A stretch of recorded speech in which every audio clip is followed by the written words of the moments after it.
Assalamualaikum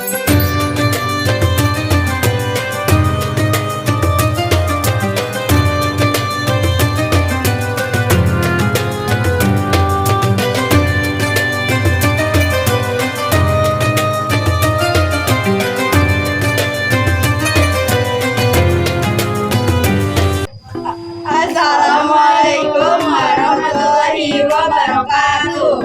Di sini kami akan menceritakan tentang Sunan Ampel, yaitu salah satu tokoh penting penyebaran Islam di Indonesia. Biografi Sunan Ampel. Sunan Ampel memiliki nama asli Raden Rahmat. Beliau lahir di Champa, sekarang wilayah Vietnam, dan kemudian datang ke tanah Jawa untuk berdakwah. Sunan Ampel menetap di Ampel Denta, Surabaya, Jawa Timur, dan di sanalah beliau mulai menyebarkan ajaran Islam kepada masyarakat dengan cara yang lembut dan penuh kebijaksanaan. Peranan Sunan Ampel dalam menyebarkan agama Islam. Sunan Ampel berperan besar dalam memperkenalkan Islam kepada masyarakat Jawa. Beliau mendirikan pondok pesantren Ampel Denta yang menjadi pesantren pertama di Pulau Jawa. Dari pesantren ini lahir tokoh-tokoh besar seperti Sunan Giri, Sunan Bonang, dan Sunan Derajat.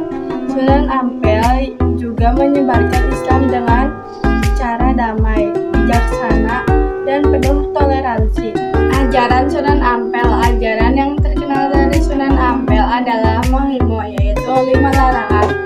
1. Mau main atau tidak berjudi. 2. Mau mabuk atau tidak minum minuman keras. 3. Mau maling atau tidak mencuri. 4. Mau madat atau tidak memakai narkoba. 5.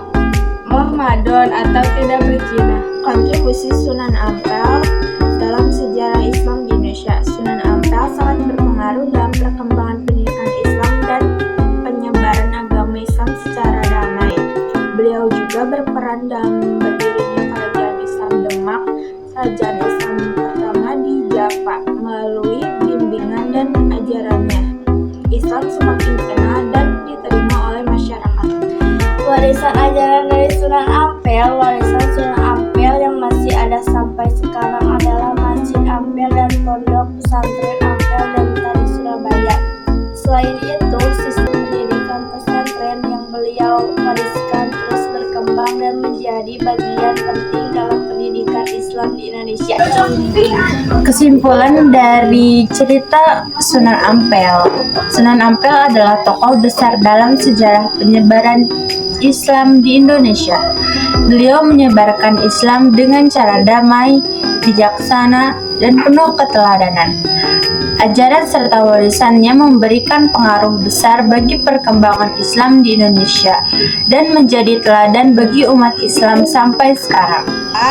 Wassalamualaikum warahmatullahi